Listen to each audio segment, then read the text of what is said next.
Hello guys, welcome back to my channel. তো last এপিসোডে আমরা দেখেছিলাম ইউনা জুফানকে একটা ফ্রেন্ডলি ফাইট করার জন্য চ্যালেঞ্জ দেয়। ইউনা বলে তোমার নোভা যতটা ফাইট করবে ততটাই ওর এক্সপিরিয়েন্স বৃদ্ধি পাবে, আর এক্সপিরিয়েন্স বৃদ্ধি পেলেই ও লেভেল আপ করতে পারবে। জুফেন দেখাচ্ছিল যে ও ফাইট করতে পারবে না, ও অনেক ভয় পেয়ে গেছে। কিন্তু জুফেন মনে মনে ভাবছিল নর্মাল র্যাঙ্কের 4 স্টারের বিস্ট নোভা যদি এর সাথে ফাইট করে তাহলে নোভার অনেক এক্সপিরিয়েন্স পাবে, আর আমিও জানতে পারবো যে নোভার স্কিল কিভাবে কাজ করে। ইউনা বলে জুফেন তুমি একদম টেনশন করবে না, আমি তোমার উপর পাওয়ারফুল কোনো অ্যাটাক করবো না। আমি জানি নোভা অনেক কমজোর, তাই আমি জেনে শুনে গুরুতর অ্যাটাক করব না। জুফেন বলে যদি এরকম হয় তাহলে আমি ফাইট করার জন্য রেডি, কিন্তু তুমি অনেক বেশি সাবধান থাকবে যাতে নোভার কিছু না হয়। যদিও ইউনা বলে দিয়েছিল যে ও পাওয়ারফুল অ্যাটাক করবে না, কিন্তু ও মনে মনে জানতো রং যদিও নর্মাল র্যাঙ্কের 4 স্টারে, কিন্তু তবুও ওর স্ট্যামিনা কম। রং যদি বেশিক্ষণ ফাইট করে তাহলে ও হেরে যাবে, আর তাহলে নোভা জিতে যাবে। নোভা সাইজে অনেক বড়, আর সাথে ওর টিয়ার করো অ্যাটাক অনেক পাওয়ারফুল। ওটা যদি রংকে লেগে যায় তাহলে ও বাঁচবে না। তারপরে দেখি ইউনা বলে রং চলো আমরা শুরু করি। সর্বপ্রথম তুমি স্নো ব্লাস্ট স্কিল ইউজ করো। স্নো ব্লাস্ট স্কিল ইউজ করার সাথে সাথে ওখানে একটা বরফের তুফান এসে যায়, আর সেই জন্য নোভা ওখানে কিছুই দেখতে পারতেছিল না। আর তখনই জুফেন আন্দাজ করতে পারে এখানে কোনো না কোনো সমস্যা আছে। নোভা তাড়াতাড়ি স্নো ব্লাস্ট স্কিলটা ডজ করো, আর রঙের উপর আইস ব্রেথ স্কিলটা ইউজ করো। কিছুক্ষণের মধ্যে ওকে স্নো ব্লাস্ট স্কিল থেকে বের হতে হবে, আর যখনই বের হবে তখনই তুমি আইস ব্রেথ স্কিল ইউজ করবে। কিন্তু জুফেনের এই অ্যাটাক একটুও কাজ করে না, আর উল্টা রঙের অ্যাটাকের জন্য নোভা অনেক বড় একটা আঘাত পায়। জুফেন বলে ইউনা অনেক চালাক, আর ওর ফাইটেরও এক্সপিরিয়েন্স অনেক বেশি। যদি এভাবে চলতে থাকে তাহলে শিওর আমরা ম্যাচ হেরে যাব। ইউনা ভাবছিল আমি 100% শিওর ছিলাম যে একজন নতুন স্পিরিট টেমার এরকম ভুল করবেই। আমি স্নো ব্লাস্ট স্কিলটা ইউজ করছি এই জন্যই যাতে তুমি আইস ব্রেথ স্কিল ইউজ করো। ইউনা বলে রং এগিয়ে যাও আর আবার স্নো ব্লাস্ট স্কিল ইউজ করো, এবার আমরা নিশ্চয়ই নোভাকে হারিয়ে দেব। আর তখনই জুফেন বলে নোভা তাড়াতাড়ি অ্যাটাক ডজ করো, আর টিয়ার ক্লো দিয়ে অ্যাটাক করো। আর নোভা এবার সাকসেসফুলি অ্যাটাকটা ডজ করে, আর তারপর রঙের উপর টিয়ার ক্লো অ্যাটাক করে। কিন্তু যেহেতু ওই দুইজনের মধ্যে লেভেলের গ্যাপ অনেক বড় ছিল, তাই এর জন্য রঙের কোনো সমস্যা হয় না। রং নোভার উপর আবারও স্নো ব্লাস্ট স্কিল ইউজ করে, আর এই জন্য নোভার অনেক সমস্যা হচ্ছিল। আর বারবার এক স্কিল দেখার পর নোভার মাথা গরম হয়ে গেছিল। নোভা অনেক রাগ হয়ে যাওয়ার কারণে ও ওর মিথিক্যাল বিস্টের পাওয়ার অ্যাক্টিভেট করে। এটা দেখে জুফেন অনেক ঘাবড়ে যায় আর বলে মনে হয় নোভার মাথা খারাপ হয়ে গেছে, আমাকে কিছু না কিছু করতে হবে, না হলে নোভার রঙের চাটনি বানিয়ে দিবে। এখনই নোভার পাওয়ার সবার সামনে আনা যাবে না। তার জন্য জুফেন নোভাকে ধরে ফেলে আর বলে আমি আমার হার স্বীকার করতেছি, আমি নোভাকে মায়ের খেতে দেখতে পারবো না। ইউনা বলে আমি তোমাকে প্রথমেই বলছিলাম না রং অনেক বেশি পাওয়ারফুল, কিন্তু নোভার ভাগ্য অনেক ভালো, আমি অনেক ইজি ভাবে ম্যাচটা খেলেছি, আর এই জন্য নোভা বেশি চোট পায়নি। নোভা হেরে যাওয়ার কারণে মাথা অনেক গরম হয়ে যায়, আর ইউনা আর রঙের উপর ভুগতে শুরু করে। কিন্তু জুফেন ওকে যাইতে দিচ্ছিল না, এই জন্য ও শান্ত হওয়ার নাটক করতে শুরু করে। কিন্তু বেচারা নোভার অ্যাক্টিং করে কোনো লাভ হলো না, কারণ জুফেন ওকে একদমই সামনে যেতে দিচ্ছিল না। আর এই জন্যই নোভার মাথা আবার গরম হয়ে যায় আর আবার ভুগতে শুরু করে। ইউনা বলে নোভা অনেক বড় একটা লুজার, কারণ ও হেরে যাওয়ার পরেও অ্যাকসেপ্ট করতেছে না যে ও হেরে গেছে। এই অযথাই রঙের উপর ভুগতেছে। নোভা তুমি যদি হারতে ভয় পাও তাহলে তোমাকে অনেক পাওয়ারফুল হতে হবে, কারণ সবাই পাওয়ারফুলের ইজ্জত করে, উইক লোকের নয়। নোভার শান্ত হওয়ার পর ওরা সবাই স্নোফিল্ড একাডেমির ভেতরে ঢুকে যায়। জুফেন দেখে নোভার কাছে অনেকগুলো ভালো এবিলিটি আছে, কিন্তু সিস্টেম ওগুলোকে লক করে রেখে দিয়েছে। জুফেন ভাবছিল এইসব এবিলিটি আনলক করানোর জন্য আমাকে নোভাকে লেভেল আপ করাইতে হবে। যদিও সিস্টেমে এর ব্যাপারে কোনো ইনফরমেশন দেওয়া নাই, কিন্তু এর ব্যাপারে জানতে হলে আমাকে নোভাকে কমসে কম লেভেল 2 তে নিয়ে যেতে হবে। আর আমাকে এই ব্যাপারেও জানতে হবে সিস্টেম আমাকে ক্যারেক্টার কেন বললো, এই ক্যারেক্টারের মানেটা কি। কিছুক্ষণ পর আমরা দেখতে পাই জুফেন আর ইউনা ওদের ক্লাসে চলে গেছে। ওদের টিচার ওদের বলে আমার মনে হয় তোমরা সবাই জানো যে শহরের নর্থের দিকে একটা ডেঞ্জিন ওপেন হয়েছে, আর এই জন্য স্নোফিল্ড একাডেমির তরফ থেকে অর্ডার দেওয়া হয়েছে যে এবারের ফার্স্ট ইয়ারের মিলিটারি ট্রেনিং এই ডেঞ্জিনের মধ্যেই হবে। আর একটা জিনিস অবশ্যই মাথায় রাখবে, সেটা হচ্ছে মিলিটারি ট্রেনিং এর মধ্যে তুমি যেরকম পারফরমেন্স দিবে এটা তোমাদের সেমিস্টারের রেজাল্টে গুরুত্বপূর্ণ ভূমিকা রাখবে। আর সাথে নেক্সট সেমিস্টারে তোমরা কোন প্রফেশন চয়েস করবে সেটা ওই মিলিটারি ট্রেনিং এর মধ্যেই জানা যাবে। আমি সবাইকে একটাই অ্যাডভাইস দিতে চাইবো, সবাই ট্রেনিংটাকে অনেক সিরিয়াসলি নেবে। ওইখানে কিছু ছেলে কথা বলছিল, আমি তো শুনেছি ওইখানে অনেক পাওয়ারফুল মনস্টার আছে, ওইখানে যাওয়াটা কি সেফ হবে আমাদের? আর একটা ছেলে বলছিল এটা স্নোফিল্ড একাডেমি, আমাদের সিটির মধ্যে সবচেয়ে ভালো একাডেমি, এই একাডেমি কখনোই চাইবে না তাদের বাচ্চাদের ক্ষতি হোক। যত কিছু হয়ে যাক না কেন স্নোফিল্ড একাডেমি কখনোই চাইবে না তাদের স্টুডেন্টের ক্ষতি হোক। স্নোফিল্ড একাডেমির জন্য তাদের স্টুডেন্টের সেফটি অনেক গুরুত্বপূর্ণ জিনিস।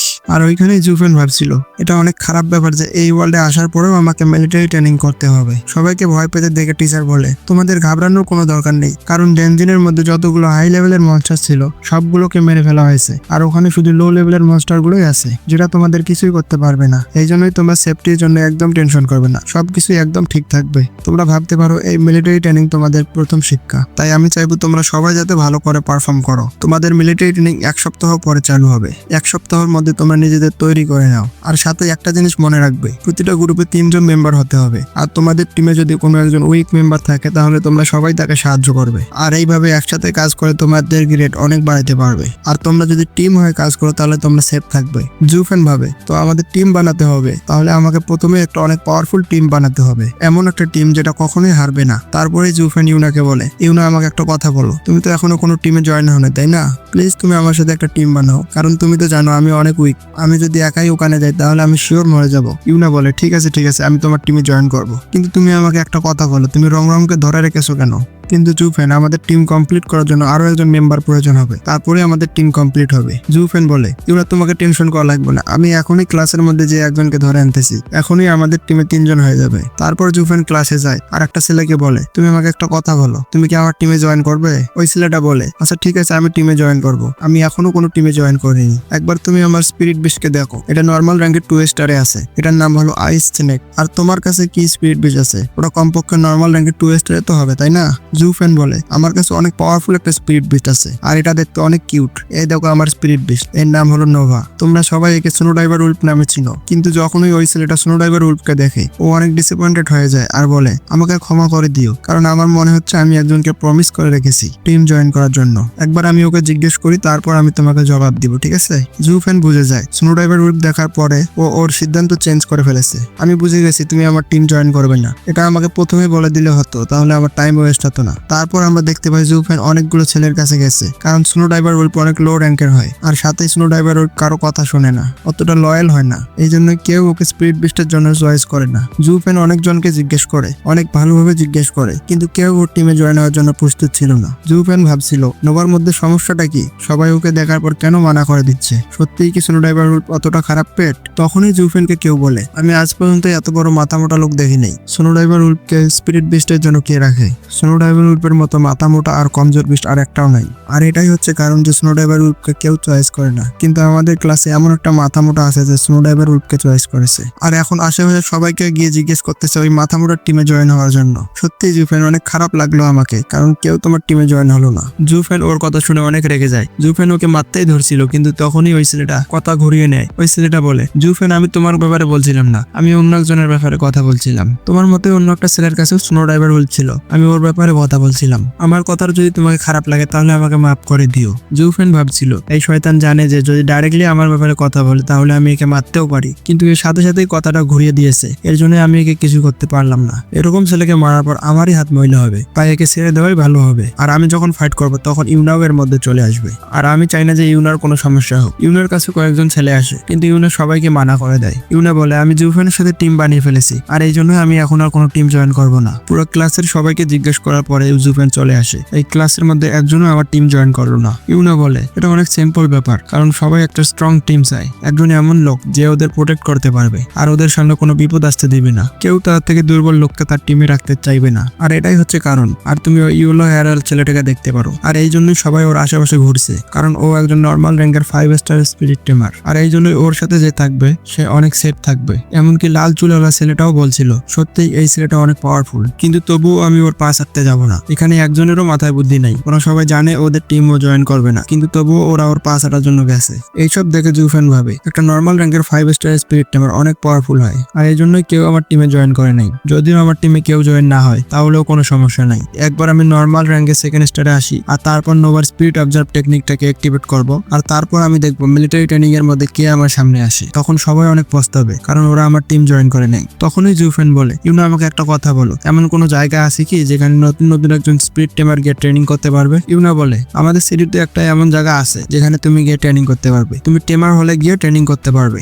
যখন আমাদের স্কুল ছুটি ছিল তখন আমি আর রং গিয়ে ওখানে 2 মাসের মতো ট্রেনিং করেছি, আর তুমি দেখতেই পারছো আমরা লেভেল আপ করে নর্মাল র্যাঙ্কের 4 স্টারে এসে গেছি। আমি যদি আগে জানতাম তুমি স্পিরিট টিমার হবে তাহলে আমি আগেই তোমাকে ডাকতাম, আর তাহলে আমরা একসাথে ট্রেনিং করতে পারতাম, আর এতক্ষণে তুমিও অনেক পাওয়ারফুল হয়ে যেতে। কিন্তু তুমি টেনশন নিও না, টিমার হলের মধ্যে 1 টাকাও লাগবে না, কারণ আমরা এই টিম, আর তাতে আবার নতুন নতুন নতুন লোকেদের জন্য কোনো ফিস লাগে না। তুমি যদি নোভাকে 2nd স্টারের মধ্যে নিয়ে যেতে চাও তাহলে আমার মনে হয় 1 সপ্তাহের মধ্যে নিয়ে যেতে পারবে, নিশ্চয়ই তুমি এই কাজটা করতে পারবে, আমার বিশ্বাস আছে তোমার উপর, আমি জানি তুমি একজন অনেক বড় স্পিরিট টিমার হতে পারবে। জুফেন বলে, তুমি একদম টেনশন করবে না, আমি অনেক কষ্ট করব আর অনেক পাওয়ারফুল একজন স্পিরিট টিমার হব। এক কাজ করি, আমরা কালকেই টিমার হলে যাব আর আমাদের ট্রেনিং শুরু করব। তখনই নোভা ভুগতে ভুগতে বলে, মাস্টার আমরা টিমার হলে যাব আর অনেক পাওয়ারফুল পাওয়ারফুল হব আর দেখিয়ে দেবো সবাইকে আমরা কতটা পাওয়ারফুল। আর তখনই আমরা দেখতে পাই জুফেন ওর মাথায় আঘাত করে আর বলে, তুমি এখানে ভুগতেছো কেন? তুমি তো জানো এটা আমার ক্লাসরুম, তোমার ভোকার জন্য এখানে সবারই সমস্যা হয়ে যাবে। নোভা ভাবছিল এটা অনেক খারাপ ব্যাপার, মাস্টার কোনো কারণ ছাড়াই বারবার আমাকে পিটায়। আমার মনে হয় আমি স্নো ড্রাইভার উইল্প হয়েছি, এর জন্যই মাস্টার কমফোর্টেবল ফিল করতেছি। কিন্তু ওনার এই জিনিসটা ভুলে গেলে চলবে না, আমি অনেক পাওয়ারফুল আর মহান একটা মিথিক্যাল বিস্ট। ভাগ্য ভালো জুফেন আমার মাস্টার, না হলে আমি কখনোই এসব সহ্য করতাম না। পরের দিন আমরা দেখি জুফেন আর ইউনার টেমার হলে পৌঁছে গেছে। ওইখানে থাকা মহিলাটা বলে, তো আপনাদের প্যারেন্টস শহীদ হয়েছিল, আমি তোমাদের প্যারেন্টস এর জন্য দোয়া করি। সত্যি ওরা অনেক মহান লোক ছিল। তখনই জুফেনের মনোযোগ অন্যদিকে যায় আর ও দেখতে পায় ওখানে অনেক ধরনের স্পিরিট টেমার আছে আর ওদের কাছে বিভিন্ন ধরনের স্পিরিট বিস্ট আছে। ইউনা বলে, জুফেন তুমি শক হচ্ছ কেন? এখানে শক হওয়ার কিছুই নেই, সামনের ফ্লোরে তো আরো পাওয়ারফুল বিস্ট আছে। এগুলো তো সব নতুন লোক যাদের কাছে নতুন স্পিরিট বিস্ট। কিন্তু যখনই আমরা সামনের লেভেলে যাব তখন অনেক পাওয়ারফুল স্পিরিট বিস্ট আসবে আর পাওয়ারফুল স্পিরিট টেমার আসবে। এই সবকিছু জানার পর জুফেন অনেক আগ্রহ নেয় আর জুফেন বলে, ইউনা আমাকে একটা কথা বলো, আসলে 2 মাস আগে আমি কেন তোমার সাথে আসি নাই? এটা তো ফ্রি তাই না? তাহলে তো আমি তোমার সাথে আসতে পারতাম। ইউনা বলে, হ্যাঁ এটা একদম ফ্রি, আর আমি তোমাকে জিজ্ঞেসও করেছিলাম এখানে আসার জন্য, কিন্তু তুমি আমাকে এটা বলে মানা করে দিয়েছিলে যে স্নোফিল্ডের মধ্যে তুমি কিছু একটা রিসার্চ করছো। আমি বলেছিলাম যে ট্রেনিং আমি পরে করব, আমি তোমার সাথে রিসার্চ করার জন্য যাই, কিন্তু তুমি আমাকে এটাও মানা করে দিয়েছিলে। আর এখন তোমাকে দেখে মনে হচ্ছে তুমি আবারও নর্মাল হয়ে গেছো। জুফেন ভাবছিল আসলে আমি স্নোফিল্ডের মধ্যে কি রিসার্চ করছিলাম, আর ওই রিসার্চটাই বা কি ছিল যে আমি ইউনাকেও কিছু বলিনি। আমি জুফেনের ব্যাপারে সব মেমোরি পেয়েছি, কিন্তু আমি জুফেনের ব্যাপারে সব মেমোরি পেয়েছি, কিন্তু এই সময় কি হয়েছিল আমি কোনো মেমোরি পাইনি। আসলে জুফেনের সাথে হয়েছিল ওটা কি, আর ও কেনই বা এসব ইউনার কাছ থেকে গোপন করলো? তারপর আমরা দেখি ওরা দুজন ট্রেনিং এরিয়ার মধ্যে চলে যায়। ইউনা জুফেনকে ট্রেনিং এরিয়ার ব্যাপারে অনেক কিছুই বলছিল, কিন্তু জুফেনের মন এখনো আগের কথাটার মধ্যেই ছিল। আসলে আমি নিজের কাছ থেকে কি লুকিয়ে রাখছি, আর ওই সময় হয়েছিলটাই বা কি? আর তখনই ইউনা বুঝতে পারে যে জুফেন ওর কথা শুনছে না, আর সেই জন্য ইউনা জুফেনের কলার ধরে ফেলে আর ওকে টানতে নিয়ে যায়। ইউনা বলে, তুমি নিশ্চয়ই আগের জন্মে একটা কুকুর ছিলে, জানি না তুমি থাকতে থাকতে কোথায় হারিয়ে যাও। আর ওইখানে আমরা দেখতে পাই জুফেন নোভাকে টানছিল। গেট খোলার সাথে সাথেই ওরা ওইখানে মিস্টার ই কে দেখতে পায়। মিস্টার ই বলে, ইউনা তুমি এখানে? ইউনা তোমার কাছে নর্মাল র্যাঙ্কের ফোরেস্টারের বিস্ট আছে না, তাহলে তুমি ইজি ডিফিকাল্টি লেভেলটা কেন এসেছো? ইউনা বলে, মিস্টার ই আপনি ভুল বুঝতেছেন, আমি ট্রেনিং করার জন্য আজকে আসিনি, আমার বন্ধু আজকে ট্রেনিং করার জন্য এসেছে, আমি ওকে দেখার জন্য এসেছি। রংকে দেখতে মিস্টার ই বলে, সত্যি তুমি অনেক পাওয়ারফুল একটা বিস্ট, তুমি ইজি ডিফিকাল্টির মধ্যে এমন ভালো একটা রেকর্ড বানিয়েছো যে তুমি র্যাঙ্কিং এর মধ্যে 3 নম্বরে আসো। র্যাঙ্কিং এর ব্যাপারে শোনার পরে জুফেন বলে, আসলে র্যাঙ্কিংটা কি জিনিস, আর তুমি কোন র্যাঙ্কিং এর মধ্যে 3rd র্যাঙ্কে এসেছো? ইউনা বলে, ওই দেখো র্যাঙ্কিং বোর্ড, এখানে কে কত মিনিটের মধ্যে ইজি ডিফিকাল্টি লেভেল ক্লিয়ার করেছে এটাই হচ্ছে তার রেকর্ড। এখানে প্রথম র্যাঙ্কে আছে জি উইজু, ওর ইজি ডিফিকাল্টি লেভেল ক্লিয়ার করতে লেগেছিল 3 ঘন্টা 45 মিনিট। আর সেকেন্ডে আছে জিয়াইয়ান, ওর লেগেছিল 4 ঘন্টা 40 মিনিট। আর থার্ডে আমাকে লেগেছিল 4 ঘন্টা 46 মিনিট। আর এইভাবে র্যাঙ্কিং এর মধ্যে অনেকগুলো লোক আছে। জুফেন বলছিল, আসলে এই বিষয়ে আমি পুরোপুরি বুঝিনি, কিন্তু তুমি 3rd র্যাঙ্কিং এ আসো এটা অনেক ভালো ব্যাপার। ইউনা বলে, জুফেন আমি অনেক বেশি পাওয়ারফুল, কিন্তু ইজি ডিফিকাল্টি লেভেলের মধ্যে 200 নর্মাল র্যাঙ্কে 2 স্টারের পিক থাকে, তো একজন নর্মাল লোক কখনোই এটা ক্লিয়ার করতে পারবে না। তুমি যদি ইজি ডিফিকাল্টি লেভেল পাস করো তাহলে তুমি এদের কাছ থেকে অনেকগুলো রিওয়ার্ড পাবে, যেটা তোমার স্পিরিট বিস্টকে লেভেল আপ করতে সাহায্য করবে। তুমি দেখতে পাচ্ছ রং নর্মাল র্যাঙ্কে 4 স্টার এসেছে, এটা ওই রিওয়ার্ডের ফলেই হয়েছে, না হলে ও কখনোই এত তাড়াতাড়ি লেভেল আপ করতে পারতো না। এই কথা শোনার সাথে সাথে জুফেন অনেক খুশি হয়ে যায় আর বলে, এটা তো অনেক ভালো ব্যাপার যে আমরা ইজি ডিফিকাল্টি লেভেল ক্লিয়ার করার পর অনেক ভালো রিওয়ার্ড পাবো। মিস্টার ই বলুন না আমরা কি রিওয়ার্ড পাবো? মিস্টার ই বলে, র্যাঙ্কিং এ আসার সাথে সাথে তোমাকে একটা পাওয়ারফুল ভিআইপি স্ট্যাটাস দেওয়া হবে, আপনি টেমার হলের যে কোনো ফ্যাসিলিটি ইজিলি ইউজ করতে পারবেন, আর আপনাকে অনেক বড় ডিসকাউন্ট দেওয়া হবে টেমার হলের মধ্যে। আর বাকি রিওয়ার্ডের টেনশন তোমাকে করতে হবে না, ওটা কখনোই তোমাকে নিরাশ করবে না। আমি ক্লিয়ারলি দেখতে পাচ্ছি তুমি একজন নতুন টেমার, আর একজন নতুন টেমারের জন্য ওইসব রিওয়ার্ড অনেক গুরুত্বপূর্ণ। জুফেন বলে, আমি একবার ট্রাই করে দেখবো, তাড়াতাড়ি আমাকে এরিনার মধ্যে নিয়ে চলো। কিন্তু তখনই আমরা দেখি মিস্টার ই বলে, জুফেন একটু দাঁড়াও, তোমার কাছে কোন কন্টাক্ট বিস্ট আছে? জুফেন বলে, মিস্টার ই আপনি দেখেননি নোভা তো এখানেই দাঁড়িয়ে আছে, এইটা হচ্ছে আমার স্পিরিট বিস্ট। মিস্টার ই বলছিল, আমার সাথে মজা করতেছো নাকি? কারো পেট স্নো ড্রাইভার উঠ হয় না, চলো মজা করা বন্ধ করো, আর এখন আমাকে বলো তোমার স্পিরিট বিস্ট কোনটা? জুফেন বলে, আমি মজা করতেছি না, সত্যিই স্নো ড্রাইভার উল্প আমার বিস্ট। অনেক তাড়াতাড়ি মিস্টার ই জানতে পেরে যায় যে জুফেন মিথ্যা কথা বলছে না, সত্যিই জুফেনের spirit beast snow driver wolf. Mister E বলে, মিস্টার জুফেন আপনি এই ভুলটা কখনোই করবেন না, একটা স্নো ড্রাইভার উল্পের সাথে ফাইট করা অনেক ভয়ঙ্কর হতে পারে, শুধু আপনার জন্য নয়, স্নো ড্রাইভার উল্পের জন্য এটা ক্ষতিকর, কারণ ওখানে 202 স্টারের পিক আছে, একটা স্নো ড্রাইভার উল্পের পক্ষে ওদের হারানো অসম্ভব। জুফেন বলে, মিস্টার ই আপনি আমাদের ভুল বুঝতেছেন, আমার স্নো ড্রাইভার উল্প একদম নর্মাল উল্প নয়, ও অন্য স্নো ড্রাইভার উল্পের থেকে অনেক বেশি পাওয়ারফুল। আমি মানতেছি আপনি এটা বিশ্বাস করতে পারবেন না, কিন্তু যখন আমি র্যাঙ্কিং এ আসবো তখন আপনি বিশ্বাস করতে পারবেন। তো আমি কি এখন এরিনার মধ্যে যেতে পারবো? মিস্টার ই বলে, এটা তো অনেক ভালো ব্যাপার যে তুমি গিভ আপ করতে চাচ্ছ না, এখন যখন আপনি আপনার নিজের রিস্কে যাচ্ছেন তাহলে আমি কখনোই আপনাকে মানা করবো না। তো এই ভিডিওতে এতটুকুই। নেক্সট এপিসোডের মধ্যে আমরা দেখবো জুফেন আর নোভার ফাইট। ভিডিও ভালো লাগলে ভিডিওকে লাইক করে চ্যানেলকে সাবস্ক্রাইব করে দিও। Thank you.